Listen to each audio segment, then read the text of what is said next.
Radio Transmundial presenta Los Grandes Temas. Un tiempo donde el pastor Salvador de Lutri nos lleva a pensar en la problemática más profunda del ser humano. Los Grandes Temas. Capítulo 11 de Hebreos. Hoy vamos a leer del versículo 13 hasta el versículo 19. Hebreos, capítulo 11, versículo 13 hasta el 19. Dice así, está hablando de los que acaba de mencionar. Conforme a la fe, murieron todos estos sin haber recibido lo prometido, sino mirándolo de lejos y creyéndolo y saludándolo y confesando que eran extranjeros y peregrinos sobre la tierra. Porque los que esto dicen claramente dan a entender que buscan una patria. Pues si hubiesen estado pensando en aquella de donde salieron, ciertamente tenían tiempo de volver, pero anhelaban una mejor, esto es celestial. Por lo cual Dios no se avergüenza de llamarse Dios de ellos, porque les ha preparado una ciudad. Por la fe Abraham, cuando fue probado, ofreció a Isaac, y el que había recibido las promesas ofrecía su unigénito, habiéndosele dicho, en Isaac te será llamada descendencia, pensando que Dios es poderoso para levantar aún de entre los muertos, de donde en sentido figurado también le volvió a recibir. Hasta aquí nada más en la lectura de la palabra de Dios. Vamos sumando nombres, ¿no es cierto? Y al ir sumando nombres, vamos también sumando aspectos diferentes acerca de la fe. Entonces, vamos a recordar rápidamente que el primer nombre es el de Abel. La fe se manifiesta en la conducta. Después vimos a Enoc, la fe se manifiesta en el andar. Después vimos a Noé, la fe se manifiesta en la obediencia. Y ahí nos quedamos con los antediluvianos. Y ahora viene el gran protagonista de la fe, es Abraham. Abraham es el que protagoniza realmente la fe en su totalidad, el que uno puede seguir su proceso de fe detenidamente desde el principio hasta el final de su vida. Por eso se lo llama Abraham el padre de la fe. Ahora, señalamos el proceso que siguió. En primer lugar, la fe, ¿qué es lo que produce? Produce un quiebre en la vida. En Abraham la fe produjo un quiebre. Él no puede decir, yo siempre creí, y todo esto. No, hay un momento en que uno tiene que producir un quiebre en su vida. Y creo que esta es la gran pregunta cuando uno habla con alguien que es cristiano. Bueno, ¿en qué momento se produjo el quiebre en su vida? ¿En qué momento, realmente la fe partió la vida en dos partes? Porque si no, la fe que se tiene es una fe tradicionalista, es decir, recibí una cantidad de cosas y esto continúa en mi vida. Y lo que se está buscando no es una fe tradicionalista, sino una fe viva que venga no por la tradición, sino por el oír de la palabra de Dios. ¿Recuerdan la definición de fe que dimos al principio?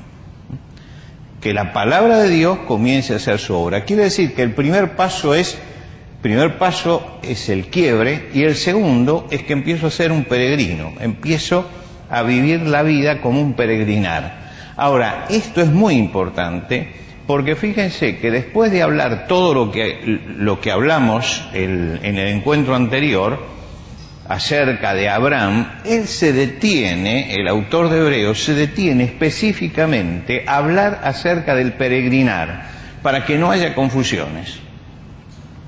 Y entonces tenemos la tercera etapa de la fe, que es que entonces experimentamos la presencia de Dios. Quiere decir que tenemos ese camino de fe, que es el camino que siguió Abraham.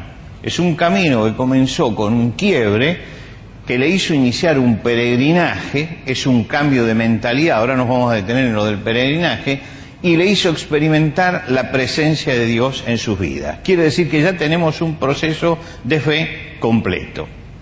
Ahora, cuando nosotros comenzamos a leer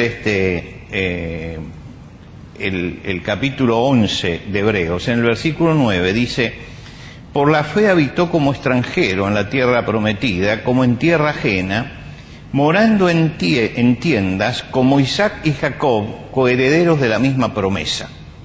Ahora va a hablar del grupo postdiluviano. Y entonces los agrupa. ¿Por qué agrupa a ellos y no agrupa a los anteriores? Porque acá se forma la cadena de fe. Es decir, acá empezamos con Abraham, su hijo Isaac, su hijo Jacob. ¿Y cómo se va marcando esa cadena de fe? En que cada uno de ellos recibe y se le repite la promesa que se le hizo a Abraham. Por ejemplo, nosotros tenemos a Abraham, su hijo Isaac, su hijo Jacob. ¿Qué fue lo que se le dijo a Abraham? Mira ahora los cielos y cuenta las estrellas si las puedes contar. Y le dijo: así será tu descendencia. Y creyó a Abraham y le fue contada por justicia. Y le dijo: yo soy Jehová que te saqué de Ur de los Caldeos para darte a heredar esta tierra. Ahora fíjense que cuando nosotros vamos a Isaac, ¿qué le dice Dios a Isaac? Habita como forastero en esta tierra, y estaré contigo y te bendeciré, porque a ti y a tu descendencia daré todas estas tierras, y confirmaré el juramento que hice a Abraham tu padre. Y ya tenemos una coincidencia. En el primero se habla de heredar la tierra, y en el segundo la promesa de la tierra. Y además se le dice que es por el pacto hecho con Abraham. Y Jacob dice: yo soy Jehová, el Dios de Abraham tu padre y el Dios de Isaac. La tierra en que estás acostado te la daré a ti y a tu descendencia, y todas las familias de la tierra serán benditas en ti y en tu simiente. Esto se lo dice a Abraham en el capítulo 12, y ahora lo repite. Ustedes se dan cuenta cómo acá hay una conexión entre los tres. La fe la van transmitiendo, ¿no? Abraham, Isaac, Jacob, y ya se va haciendo una cadena de fe y de relación con Dios.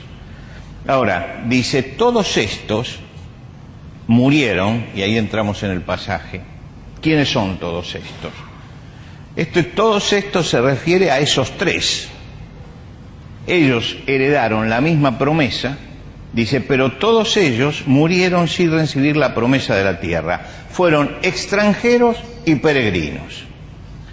Abraham dijo, cuando fue a comprar la tumba de Sara: extranjero y forastero soy entre vosotros, no pertenezco a esta tierra. Cuando Jacob, el tercero de los patriarcas, ya viejo, entra a Egipto, donde está José, que es gobernador y ha pasado toda una terrible historia familiar, ya el viejo se tiene que enfrentar con Faraón. Y cuando se enfrentan con Faraón, le dice: los días de los años de mi peregrinación son 130 años. Quiere decir que él utiliza la palabra peregrinación. Y dice: y no he llegado a los días de los años de la vida de mis padres en los días de su peregrinación. Quiere decir que en la mentalidad de ellos estaba el tema: somos peregrinos. Y fíjense que en lo que nosotros leímos se enfatiza esto, de que la fe los hizo peregrinos. Ahora va a aclarar aquí algo específico en cuanto a la fe. Utiliza tres palabras diferentes para hablar de esto: extranjero, forastero, peregrino, para calificarlos. Dice: vivían como extranjeros, como forasteros, como peregrinos. Ahora, hay una diferencia que es lo que está queriendo hacer notar, que no es lo mismo extranjero y forastero que peregrino. Peregrino es la palabra que va a enfatizar y que va a subrayar en una forma especial. ¿Cuál es la diferencia entre extranjero y forastero y peregrino? Para ser extranjero y forastero, nosotros pertenecemos a un círculo del cual somos nativos. En ese lugar es nuestro lugar de pertenencia. Si nosotros salimos del lugar de pertenencia y vamos a otro lugar que tiene otras características, entonces allí somos forasteros y somos extranjeros. Ahora, estando allí, y esto lo explica el versículo, yo puedo agarrar y puedo retroceder y puedo volver. Es decir, yo puedo tomar el camino inverso y entonces dejo de ser extranjero y forastero, porque vuelvo a ser nativo, ida y vuelta. Pero cuando ustedes hablan de un peregrino, el peregrino, cuando sale, ¿por qué sale? Porque tiene un punto de llegada. El peregrino tiene un objetivo, tiene un lugar donde quiere arribar. Él no está yendo y viniendo, él está enfilándose hacia una meta. El peregrino tiene una meta que va más allá de él. Por lo tanto, el peregrino está como extranjero y forastero, pero no es que está pensando como pensaban nuestros abuelos que vinieron acá en volver a su tierra, sino que están pensando más allá, en seguir más adelante. Abraham dejó la tierra de los caldeos y estaba en Canaán, pero el pensamiento de él no era dejar de ser extranjero y forastero para retroceder a la tierra, que es donde Dios justamente le dice a Isaac, tienes que seguir siendo extranjero y forastero en esta tierra, sino que él se proyecta hacia adelante. Es decir, él tiene una meta que está más allá de su tierra nativa. Él tiene una meta celestial.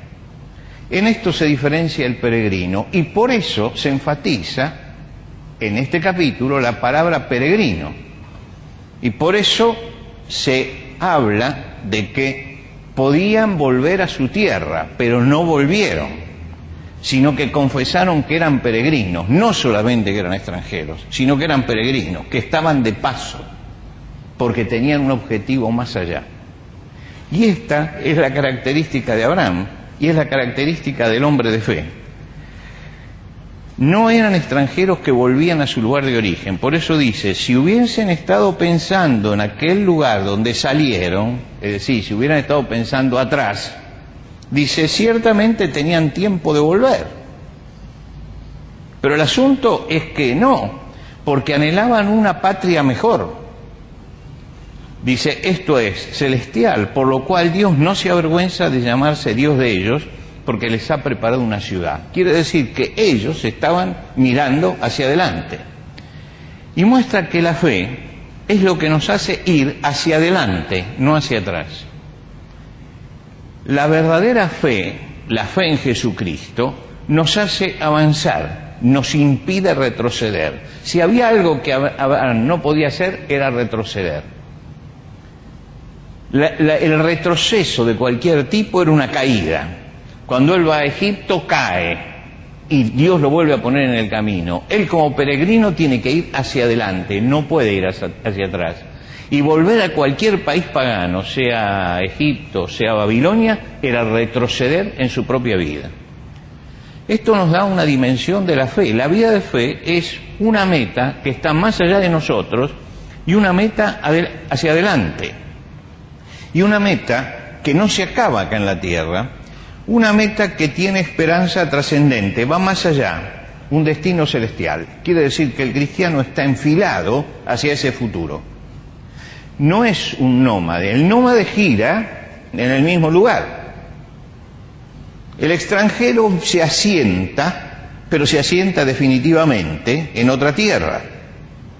El peregrino no, el peregrino pasa pasa y se proyecta hacia adelante. Y por eso aquí se subraya el hecho de que ellos eran peregrinos. Recordemos, es pues la fe la certeza de lo que se espera. Es decir, está hacia adelante, hay algo que nosotros esperamos, lo que está por venir, lo que nos espera, lo que no sabemos, porque como estamos en el tiempo, no sabemos cómo es ese futuro, vamos hacia allí, hacia eso que no conocemos. Si vamos para atrás, vamos hacia lo conocido, nosotros vamos hacia lo desconocido. Es pues la fe la convicción de lo que no se ve. Avanzo hacia un mundo espiritual, porque que no lo puedo percibir porque estoy rodeado del mundo material. Ahora, esto de ser peregrino no significa, porque Abraham estaba instalado en una tierra, pero estaba instalado como peregrino. Esto no significa que no se involucrara en la sociedad en la que estaba. Él se involucra en esa sociedad. Y hay algunos episodios en la vida de Abraham que muestran que él estaba involucrado en la sociedad cananea, pero siempre como ajeno, no como participante de la mentalidad cananea. Y era una bendición la presencia de Abraham para ellos. Fíjense que hay un momento en la historia de Abraham donde aparece un reyesuelo conquistador que se llamaba Kedorlaomer, y resulta que Kedorlaomer ataca a varias tribus porque quiere someterlas, y las saqueó. Y Abraham, que sabe que está su sobrino Lot en medio de todo esto, interviene con su gente, los defiende de los atacantes y lo hizo huir a este tirano de la antigüedad y lo metió en su tierra. Quiere decir que para todos esos pueblos fue una bendición Abraham, porque los habían estado saqueando y Abraham los hizo retroceder. Él fue una bendición. Pero cuando llegó el momento en que le dijeron, bueno, vamos a repartir el botín, él dijo, no. Yo soy una bendición guiando todo eso, pero lo que yo recibo no viene de ustedes, viene de Dios. Es decir, tenía una visión bien clara de que él tenía que bendecir cuando podía a esa gente, pero de ninguna manera podía sentirse parte de eso. Si él recibía lo que le daban del botín, él pasaba a ser un jeque más de lo que había en Canaán. Y él dijo, no, yo no soy eso, yo soy distinto, yo no voy a aceptar eso, a mí el que me enriquece es Dios. Es interesante esto, porque esto habla de un hombre que se mete en su sociedad, que beneficia a su sociedad, que bendice su sociedad, pero que mantiene la distancia, porque él es peregrino. Él es peregrino. Y entonces mantiene esa distancia.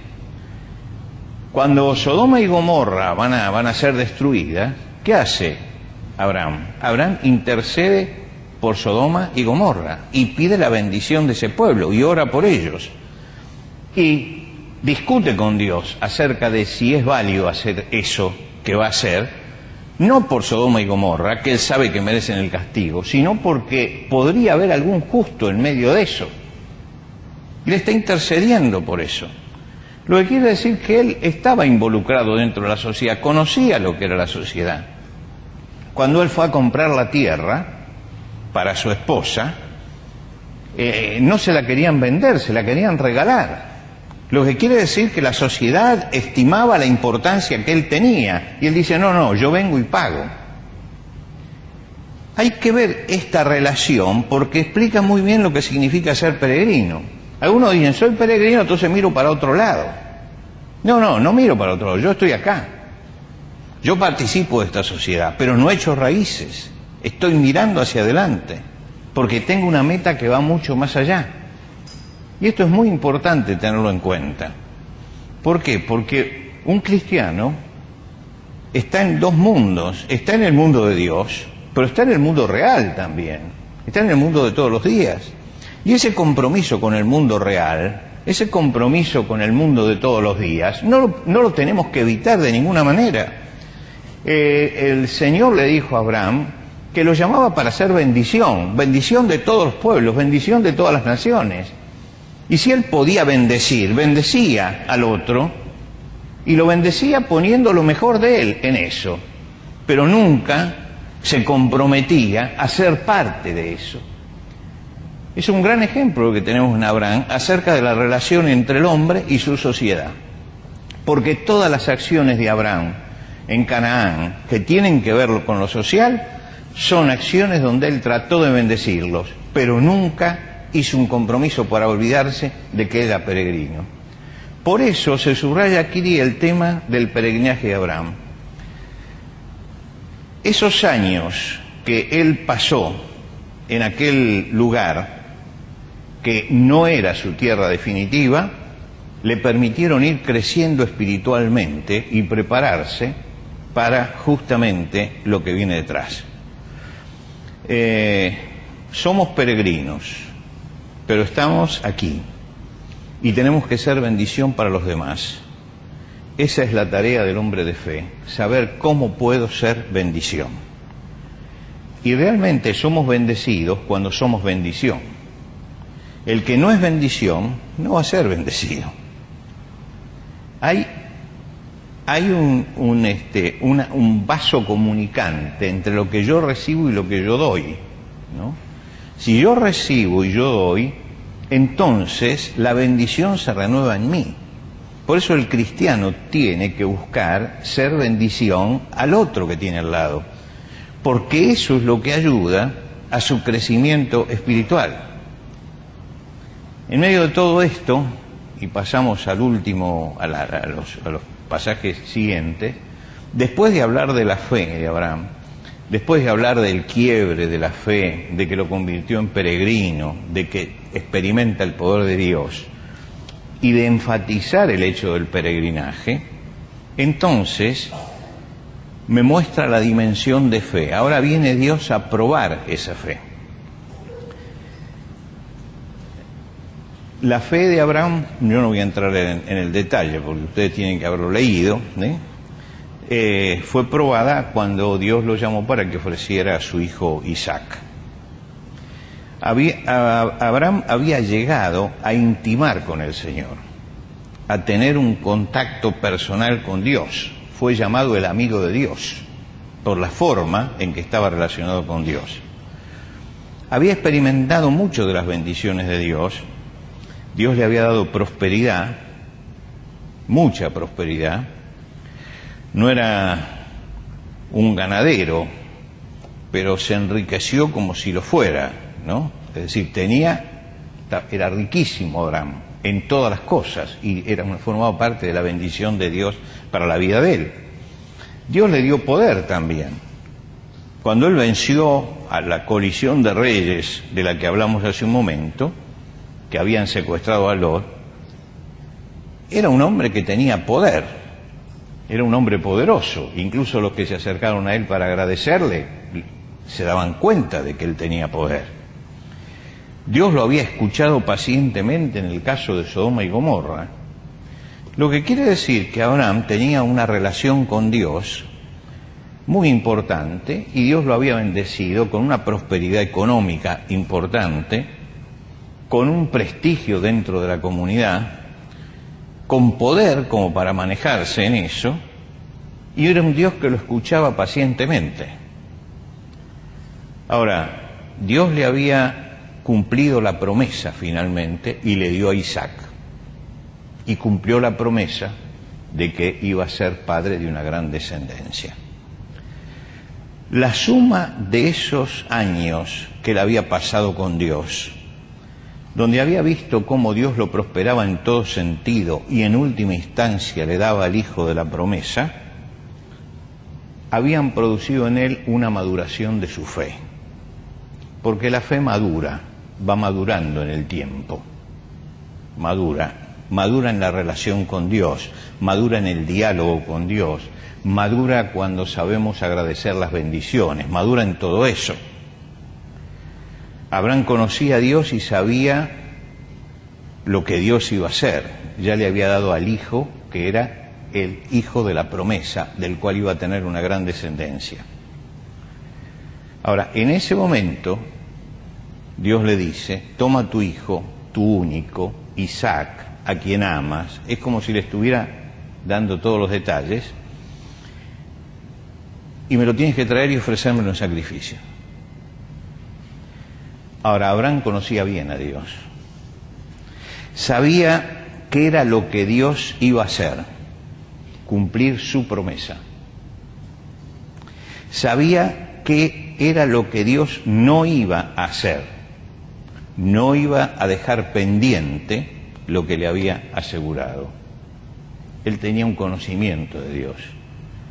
Esto era conocer a Dios. Y sobre esa experiencia que ha tenido durante todos esos años, es que inicia el camino para ofrecer a Isaac y que lo pone sobre el altar.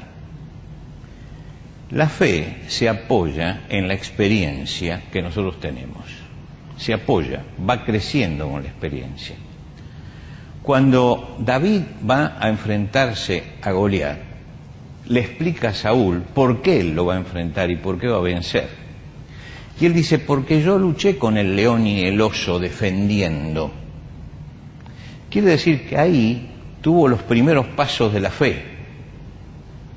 Él aprendió a depender de Dios cuando en el rebaño venía el león o venía el oso para comerse las ovejas. Y esa experiencia me está sirviendo, dice, ahora. Si Dios estuvo conmigo cuando vino el león o cuando vino el oso para comerse el ganado y me libró, ahora también va a estar conmigo. Ahora estoy preparado para una prueba superior. La fe se apoya en esa experiencia, en la experiencia que vamos sumando en nuestra vida. Job, por ejemplo, es el patriarca sufriente y él pierde todo, el patrimonio, los hijos, la salud, y se presenta delante de Dios y alega la causa de él, se defiende. Sin embargo, hay algo que no expresa. Dice, en todo esto no pecó Job ni atribuyó a Dios despropósito alguno. Lo conocía y sabía que el propósito no podía ser malo.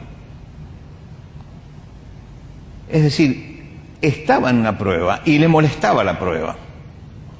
Abraham estaba en una prueba y le molestaba la prueba. Indudablemente, Abraham hubiera querido quedarse en su casa y no salir con Isaac. Y Job hubiera querido quedarse con toda su familia y no tener que sufrir todo esto. Era lógico. Pero hay algo en lo cual coinciden los dos. Dios tiene siempre un propósito de bendición para mi vida. Y dice que Job no atribuyó a Dios despropósito alguno. La mujer lo insta a que en alguna forma se rebele contra Dios. Y dice, en todo esto no pecó Job con sus labios. No es que estaba conforme con lo que le estaba pasando, no es que estaba aceptando fatalmente su realidad, estaba conversando con Dios todo esto. Pero había algo que era muy importante, que es que él sabía que aun cuando estuviera sufriendo y estuviera perdiendo, el propósito de Dios era para bendición de su vida. Porque el propósito de Dios siempre es para bendición, lo conocía lo suficiente. Ahora, cuando pasamos por una prueba, es lógico que nos sintamos incómodos. A nadie le gusta ser probado, a nadie. A nadie le gusta ser probado. Es lógico que nos sintamos incómodos. Sería terrible que Job no hubiera alegado delante de Dios, alegó delante de Dios. Yo estoy seguro que Abraham mismo sufrió en esos 3 días que tuvo que caminar hasta llegar al lugar donde tenía que enfrentar a su hijo, porque Dios se la hizo difícil, ¿no? No le dijo, lo pondrás en el altar que tenés al lado de la tienda, no, dice, tenés que ir 3 días de camino. Esos 3 días deben haber sido días agonizando. ¿Cómo se sostuvo? Se sostuvo porque él conocía que el propósito de Dios se iba a cumplir y que no había un despropósito. La suma de toda la experiencia que él tenía con Dios le hacía entender que la prueba era difícil, que el asunto era realmente tremendo para él, pero que el propósito de Dios era siempre de bendición. La fe de Abraham se apoyaba justamente en esa experiencia. Dice, habiendo recibido la promesa, ofrecía a su unigénito, habiéndosele dicho, en Isaac te será llamada descendencia. Fíjense el detalle de Hebreos, ¿no? Dice, habiendo recibido la promesa, ofrecía a su hijo, habiéndosele dicho, como diciendo, yo tengo claro que Dios me dijo que en él yo voy a tener descendencia. Yo tengo claro ese. Dios va a cumplir su promesa, Dios va a resolver el conflicto. Ahora, ¿cómo lo va a resolver Dios? Ese es el problema. ¿Cómo va a resolver Dios el conflicto? Es interesante, ustedes saben que en aquel momento no era fácil hacer fuego, no era fácil. Y se dice que Abraham llevó el fuego y llevó el cuchillo, llevó las dos cosas. Los indígenas, por ejemplo, en la Patagonia, hacían algunos cacharros de barro, ¿no? Y los arqueólogos van y revisan esos cacharros, lo que quedó. Y de pronto, una vez estaba conversando con uno hace muchos años y me dijo, este es para llevar el fuego. ¿Por qué? Porque dice, no podían encenderlo en todos lados, costaba trabajo encender el fuego. Entonces había que llevarlo de un lado para otro. ¿Y cómo sabe que este era para llevar el fuego? Porque está quemado por adentro, no por afuera. La olla se quema por afuera, pero este está quemado por adentro. Quiere decir que ellos agarraban ese cacharro, metían las brasas y las llevaban al otro lugar donde tenían que hacer. Abraham se juntó y se llevó el fuego y se llevó el cuchillo, lo que quiere decir que cuando Génesis nos cuenta eso, nos está diciendo que para él el sacrificio se iba a hacer. Y el sacrificio era un sacrificio quemado, había que quemarlo. Por lo tanto, llevaba el fuego y llevaba el cuchillo, llevaba las dos cosas. Ahora, Abraham no creía, si sufro aquí, Dios me va a premiar en la eternidad, o voy a ser dichoso en el cielo. Él creía en las promesas de Dios aquí y ahora.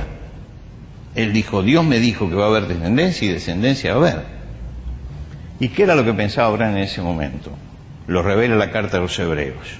Pensando que Dios era poderoso para levantar aún de entre los muertos. Es decir, él decía, yo puedo llegar a matarlo y Dios puede devolvérmelo, porque tiene ese poder. Pero yo sé que él va a cumplir su promesa, porque él dijo que en este hijo yo iba a tener descendencia, en este hijo. Por lo tanto, la fe de Abraham era una fe tremenda, era una fe que creía en la resurrección. Si Dios me lleva hasta allí y me dijo que en mi hijo yo voy a recibir descendencia, yo lo voy a matar y Dios lo va a resucitar.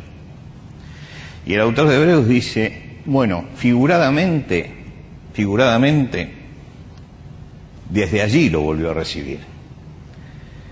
De donde, en sentido figurado, también lo volvió a recibir, porque para ella lo había matado. Pero dice, lo recibió más allá de la muerte. Dios lo detiene justo en el último momento. Y lo detiene en un acto que es incomprensible para Abraham. Abraham no entiende por qué lo está haciendo, pero entiende que Dios le dijo que tenía que hacerlo y que él lo tiene que hacer. No lo entiende. No pasa por la razón. Es el momento en que la fe realmente manifiesta el poder de estar por encima de la razón. La razón es, yo no lo toco a mi hijo. Yo no lo toco. Pero acá la fe muestra que está más allá. ¿Y en qué confiaba Abraham? En la inmutabilidad de Dios. Dios es inmutable. Si él dijo esto lo va a cumplir. En la misericordia de Dios, en el amor de Dios, en la racionalidad de Dios, en todo esto. Todo esto formaba el conjunto de fe. El apóstol Pablo, cuando escribe a los Corintios, dice así: no les ha sobrevenido ninguna tentación que no sea humana, pero fiel es Dios, que no os dejará ser tentados más allá de lo que podáis resistir, sino que dará juntamente con la tentación la salida para que podáis soportar. Siempre aparecen cosas que se transforman rápidamente en tentaciones para nuestra vida. La gran tentación de Abraham, yo me imagino a Abraham tironeando con Satanás diciéndole, mandalo a pasear a Dios, ¿no?, que te está pidiendo tu hijo. La tentación de la apostasía, de decir, lo dejo porque esto no se lo voy a dar. Pero él vence esa tentación, y vence porque conoce a Dios. Hay pruebas personales de fe que todos tenemos que atravesar en nuestra vida. Cada uno tiene una presión, y Dios sabe hasta dónde puede soportar cada uno la presión. Sabe exactamente hasta dónde podemos soportar. Y muchas veces nos lleva hasta el límite, como lo llevó Abraham. Hasta acá puede soportar. Pero es la forma de fortalecer en la fe.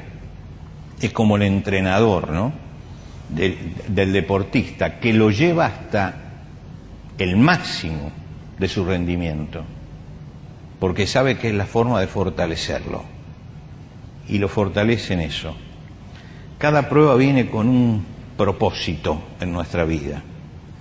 Cuando David enfrentaba a los leones y a los osos, Dios tenía un propósito para él. Iba a tener que vencer a Goliat, y por eso Dios le mandaba esas pruebas.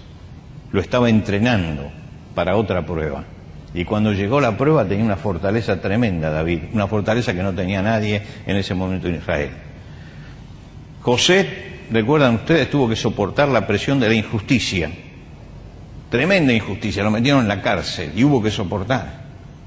Y él era de los hijos de Jacob el más bueno, el más noble, el más sincero. Sin embargo, fue vendido como esclavo, y como esclavo lo mandaron a la cárcel, y uno dice, ¿y toda esa prueba? Pero Dios lo estaba preparando, y lo preparó para llevarlo a algún lugar que era superior a todo lo que él podía aspirar. Lo que quiere decir que cada prueba que viene en nuestra vida siempre tiene un propósito final de bendición. Y el asunto es que yo aprenda a depender de Dios, de la inmutabilidad de Dios, de la misericordia, del amor y la racionalidad de Dios. Dios, todos nosotros tenemos algún Isaac en nuestra vida. Todos tenemos algún Isaac. Y en algún momento Dios nos dice, a ver, ¿te animás a entregármelo? Y ahí es donde aparece el gran drama, ¿no es cierto?, en nuestra vida. Y es donde aprendemos que la fe también es eso, es la fe llevada al límite. Lo que quiere decir que cuando se habla en la Biblia de que Abraham es el padre de la fe, se nos está dando una visión completa y acabada de lo que tiene que ser la fe para cada uno de nosotros.